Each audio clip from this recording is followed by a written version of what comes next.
Bismillahirrahmanirrahim. Bapak Ibu saudara sekalian yang saya hormati, ya 2024 ini memang ya ngeri-ngeri sedap. Jadi ancaman-ancaman terkait politik identitas memang masih kuat. Pertama, yang saya lihat sekarang ini sebetulnya ada kemauan sih dari kalangan elit untuk melunakkan tekanan politik identitas ini. Yang kelihatan misalnya dari keputusan untuk membuat pemilu serentak antara pilkada dengan pilpres serentak itu kan nantinya itu ya. Nah ini saya kira cukup membantu karena koalisi kan jadi kacau nanti. Itu yang mengklaim agama ternyata di sana ikut ini sebagainya, sehingga tidak ada konsentrasi klaim gitu ya. Nah ini saya kira cukup membantu dan saya tahu ini dilakukan dengan sengaja memang untuk mencegah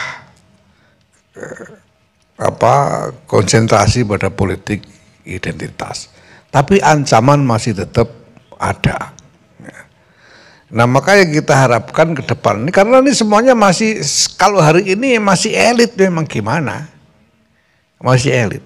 Ya ini bisa dianggap rugi, bisa dianggap untung gitu. Nah ruang apa yang kita bisa berkiprah di situ masih tersisa untuk kita, ya ruang pendidikan politik apalagi. Ya, apalagi kayak NU ini gitu. Ya kita ruang pendidikan politik sambil ya dengan tegas menyatakan tidak boleh, tidak akan ada calon presiden atau wakil presiden atas nama NU misalnya. Kalau ada calon orang NU jadi calon itu atas nama kredibilitasnya sendiri, bukan atas nama NU. Ini saja tidak gampang loh, ketika saya bilang tidak boleh politik pakai identitas NU itu tidak gampang, ya harus tarung kita, karena kita juga berhadapan dengan kemapanan internal.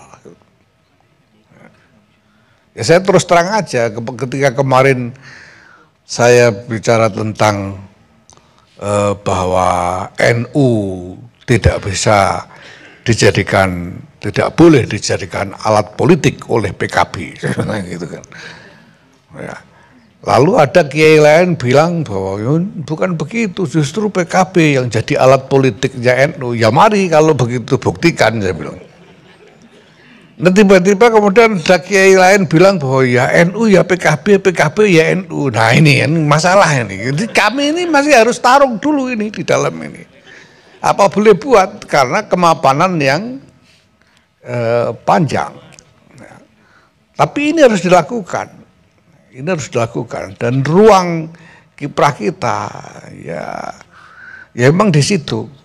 Nah, saya harus memanfaatkan posisi sebagai ketua umum ini sebisa-bisanya untuk mendorong ini, walaupun harus melalui ya pergulatan. Nah, tapi sebagai rakyat ya ruang kita adalah pendidikan politik ya, dan doa gitu. Karena di dalam situ